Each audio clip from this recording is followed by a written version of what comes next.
Good day, everyone. Today, we will present our presentation entitled Introduction to Laser, Fiber Optics, and Holography. For laser, which stand for light amplified by stimulated emission of radiation. What is laser? A device that induces atoms or molecules to release light at specific wavelengths and magnifies that light, usually creating a very narrow beam of radiation. How does laser work? When the energy from a light source or an electrical current is absorbed by the electrons in the atoms of optical materials like glass, crystal, or gas, a photon of a specific wavelength is ejected. The additional energy excites the electrons to the point where they switch from one orbit around the atom's nucleus to another orbit with a higher energy. An example of how a basic laser works is like this red ruby laser, which consists of a rod made of ruby crystals with a mirror on each end and a flash tube. A burst of light from the flash tube adds energy inside the rod, which will excite the ruby electrons and produce photons.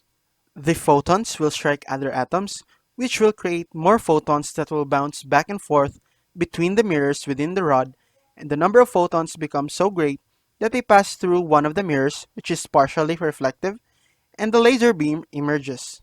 Fiber optics. What is fiber optics? This refers to the technology that sends data as pulses of light via a fiber made of glass or plastic. An optical fiber is a thin strand of glass or plastic that conveys data through the pulsing of light particles or photons. So how does fiber optics work? Photons are transmitted through the optical fiber by bouncing off the walls of the tube. Light reflects inside the tube instead of passing through it. This is because of the total internal reflection. Total internal reflection occurs when a light ray with an angle of incidence is greater than the critical angle that originates from a medium of higher refraction index and tries to move into a medium of lower refraction index. To preserve the difference in refractive indices, a protective glass tube or cladding is wrapped around the fiber optic core instead of directly coating it with an outer jacket. This means that an optical fiber is composed of three elements: the core, the cladding, and the coating. This allows for fiber optics to both be durable and have fast information transmission, which makes it more preferable than conventional copper wire. Holography. Holograms are photographic recordings of three-dimensional scenes, and like a camera, which captures one view through a small viewer focused by a lens, holograms capture an entire light field which allows them to recreate the three-dimensional scene. Shimmery two-dimensional projections, like pre-recorded Pepper's Ghost illusion, are often confused with three-dimensional holograms. It doesn't take very many tools to make a hologram. You can make one with a laser. Red lasers, usually helium neon lasers, are commonly used in holography. Some home holography experiments rely on the diodes from red laser pointers, but the light from a laser pointer tends to be less coherent and less stable, which can make it hard to get a good image.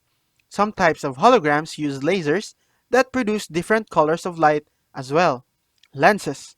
Holography is often referred to as lensless photography, but holography does require lenses.